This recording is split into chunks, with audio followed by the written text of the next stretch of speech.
కర్ణాటకలో ఘోర రోడ్డు ప్రమాదం సంభవించింది. ఈ సంఘటనలో 17 మంది ప్రయాణికులు సజీవ దహనమయ్యారు. పలువురికి తీవ్ర గాయాలయ్యాయి. సమాచారం అందిన వెంటనే పోలీసులు, అగ్నిమాపక సిబ్బంది హుటాహుటిన సంఘటనా స్థలానికి చేరుకున్నారు. సహాయక చర్యలను చేపట్టారు. ఈ ఘటనపై కేసు నమోదు చేశారు. సీబర్డ్ ట్రావెల్స్కి చెందిన ఈ స్లీపర్ కోచ్ బస్ అది. 30 మంది ప్రయాణికులతో బుధవారం 8:25 బెంగళూరులోని గాంధీనగర్ నుంచి గోకర్ణకు బస్సు బయలుదేరింది. బస్సులో ఉన్న ప్రయాణికుల్లో 25 మంది గోకర్ణ, 2 శివమొగ్గ, 2 కుమటాకు చేరుకోవాల్సి ఉంది.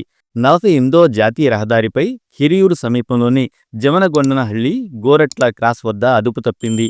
ఓ భారీ కంటైనర్ను అతివేగంతో ఢీకొట్టింది. ఆ వెంటనే బస్సులో మంటలు చెలరేగాయి.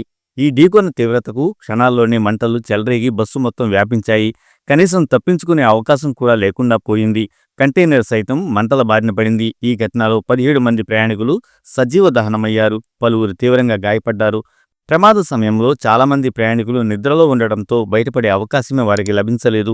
అకస్మాత్తుగా చెలరేగిన మంటల నుండి 10 మంది కాలిన గాయాలతో కిటికీ అద్దాలను పగలగొట్టి బయటికి రాగలిగారు.